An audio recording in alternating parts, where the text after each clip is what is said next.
I appreciate the idea, but if I start thinking I'm gonna be on Mario Kart track, all hope is lost. I don't need to be paranoid about running over a banana peel. Okay, DC Go I do think is an interesting experiment. I've been using the DC Infinite app. It's their streaming comic book service. And the one thing I do find interesting on there is like their DC Go initiative. DC Go is like scrolling format, like webtoon format. And like this being especially with DC stuff, where when I think of like a lot of books that have hit me, format is kind of essential. And with all comics, it's kind of essential to have the correct format. Like for instance, this is Promethea, and Promethea is an extreme situation where we have all these panels in between this building essentially. But that's kind of the thing is like format really does matter to the comic experience, and webtoon style format is integral to that experience. And webtoon's interesting in forcing you to have a pinpoint focus on like a singular image, whereas like a comic book allows you to have a spread of multiple images. Maybe you do something extreme like do an entire page to one singular image, but you know there's still the multiple different images all at the same time. And for me, I'm curious how this is going to affect comics going forward, especially from like the DC side, because while I think manga, webtoon stuff that's like coexisted for a while, on the American side, especially the American superhero side, we haven't seen much made in that format. And now we're kind of seeing that happen and seeing how that can kind of coexist. And ultimately, do I think everything's going to change because of this one choice? No. But do I think it's going to affect the industry overall and how storytelling is done? Yeah, absolutely.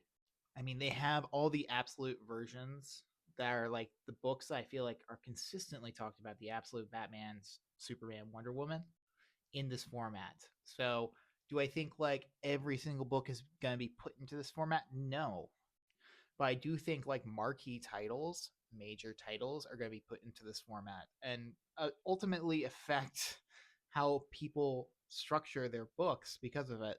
It's an interesting time. It's a interesting time in media at all times, ever evolving, ever changing. Gundam Hathaway was really cool because it was, instead of focusing on like a war struggle, was a post-war struggle. Not in like immediate post-war like Zeta does. Because Zeta is about fighting the systems that have been in place for a very short time, and people being selfish in this uneasy peace. Hathaway, peace has been around for a while, and instead of the systems being utilized by selfish people, the structures are based on selfishness, especially by the upper class. So people in these structures, they're good people in them, but the system itself is broken. I feel like that's a very relevant story to nowadays compared to the original Mobile Suit Gundam, which is much more Cold War sensibilities. Exploring those ideas with giant robots, that's cool. That's really fun. I think I get a little iffy with the both sidesing of Amuro and Char, even though in Zeta especially we see a much more human side, along with Origin for Char, but he is still like a fascist. And Amuro isn't. Amuro has some problems, mostly internally, but I understand what they're trying to say. You know, you need to utilize both sides against the system that's been made through both sides. Either way, it's an interesting show. If you haven't watched any Mobile Suit Gundam, I recommend it. I would recommend it after you watch the original series, which is on Netflix as well. But you don't have to. It's just that's my preference. It's always important to remember that a sci-fi setting, a fantasy setting, does not have to be realistic to our world. We're talking about teenagers fighting giant robots. What matters are the rules established by the fiction itself, and following those rules, unless they're breaking them on purpose. The resources that the colonies have make sense because it's not our world. As far as we know, there's plenty of resources in space in the Gundam world. That's why there's so many people outside of the planet Earth. What matters is the world is relatable to who we are as people right now. We as people can relate to sending young people off to die for a cause, for there to be people who are heroic on an awful side of the war, for a perpetual state of violence to continue time and time again. And even when that state is dismantled, something violent and horrific is put in place. The realism of the resources does not matter.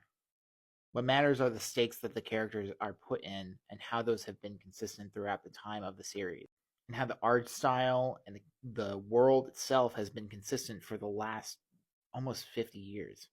Yeah, that's the weird thing about Gundam. It's a franchise based on toys, but is catered to adults.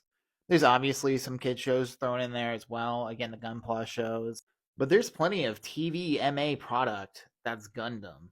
And yet, the reason it was made in the first place was to sell toys, and still sells toys, and that's still its bread and butter is toy selling.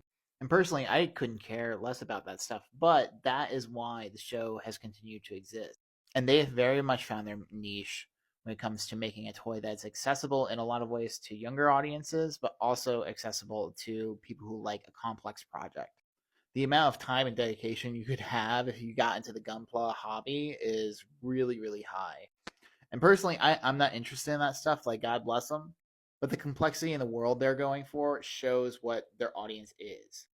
It's for people who prefer a little bit more mature story, a little bit more complex hobby. And I know there's some crazy GI Joes out there. I know there's some crazy Transformers, but like some of these model kits are really, really crazy. So right now, I mean right now, there isn't a competitor to the Switch. If Sony releases something that's a portable, I could totally see that. I could totally argue that. Would argue maybe like Apple Arcade, but the Steam Deck and its cohabitators, that is not the same as a Switch. That is not the same as a console. Those are for people who are accepting of messing around with settings, with being part of the PC infrastructure. That is very different than I would say what a Nintendo Switch is, and what a console is, and what the point of a console is. Consoles are pick up and go. You just play them, it works, there you go. And the Steam Deck, there's a lot of stuff that just works, and then there's a lot of stuff that's just not going to work. There's a lot of things that are verified, sure, but ultimately it's still a PC. It's a pre-built PC, but it's a PC. So right now there's really nothing in the Nintendo Switch space. There's nothing that quite compares to it. Right here? Shoot, crap. Everyone hang on. I'm sorry. I love you. I love you so much. I'm so sorry. See, your problem is you're driving backwards. If you flip that chair around, it'd be a lot easier. CM Punk having to go from Jey Uso to CM Punk is some weird monkey paw stuff. This match here, this is one of the roughest in both of these guys' career, especially Punk's, but in both of these guys, this was incredibly rough. Jey Uso looking super gassed, looking super bad. It was rough stuff. And Punk, as far as I'm concerned, looked like a freaking diva, being pissed off, justifiably pissed off, I want to add, but pissed off in a way that only a true diva can be pissed off. And now, going from this, we're going to Logan Paul versus CM Punk. And Logan is an interesting case because I do think Logan does have a physique and does have enough endurance to get through most matches. Which is to say, considering this match, probably a little bit better than Jey Uso. But the big problem is Logan does not have the storytelling abilities as most wrestlers do. Can he follow orders? Yeah, I think so. Can he continue to stay in character? Sure. But can he make a story in the ring? I don't really see that with Logan. I see some really amazing spots and some genuine awesome moments, but weaving that together into a story, that's not his strength by any means. And frankly, Punk, that's what Punk is best at. Honestly, is making a story. So it'll be interesting. I understand why they were put together. I get it. I don't expect exceptionalism, and considering how pissed off Punk was already with this run to start, it'll be interesting. Genuinely, I hope the best for Punk. I hope the best for Jey Uso. It was just, this is rough. We'll see how Logan Paul goes. We'll see what's going on. Okada and Takeshita is just like proof you can do a lot with very little dialogue. The Don Callis family meeting, that was a great segment. And obviously there was a lot of talk between Rocky Romero and Don Callis. But the real story was between Okada and Takeshita, and there was very little dialogue between both of them. When you see the story being told, it is being told visually with how these two men are looking at each other. And that goes from like a subdued anger rage to a vehement, violent reaction. Along with that, there's also their championships that they're both holding. Takeshita right now has the IWGP Championship, the thing that Okada held for I think one of the longest times, who has defined what that title means and will continue to define what that title means just because of his run in New Japan. And Takeshita wearing that, looking Okada in the eye. Okada is then wearing the Triple Crown Championship. And that belt is his belt. That belt is the first from him. So no matter what, he also still defines it. With Okada, with Takeshita, you can see two men, one who has defined himself and has a legacy that will span past him, and Takeshita, who is making his legacy right now. Hate each other, and they absolutely hate each other. It's a great segment.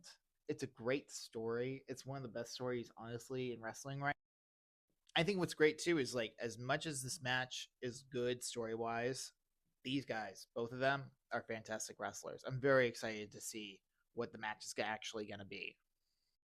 Good fighting games, not always fair. This is a sentiment you can see from a lot of older players, especially people who play like Marvel vs. Capcom 2, and it's ultimately correct. Fairness in a character select screen is not always appropriate. There's always going to be tiers, there's always going to be things that are better than others. Now, obviously, both teams could choose the same exact characters and have a mirror match, and that's fair to a degree. Ultimately, no matter what you do, that's going to happen. There's just going to be some characters who are better than others. I bring this all up because with Street Fighter 6, we are at that in a completely different way. Now, I'm not going to say modern is the better play style overall, because it's not. There is a reason, besides historicalness, that there's more classic players than modern players in the pro scene of Street Fighter 6. But, big but, ease of convenience, ease of moves, and ease of understanding the game that Street Fighter 6 is an overall benefit to that game. And it is not necessarily fair. And I say that because I see so much in the West. I don't know as much in Japan, but definitely in the West, there is this major sentiment of being mad at modern players.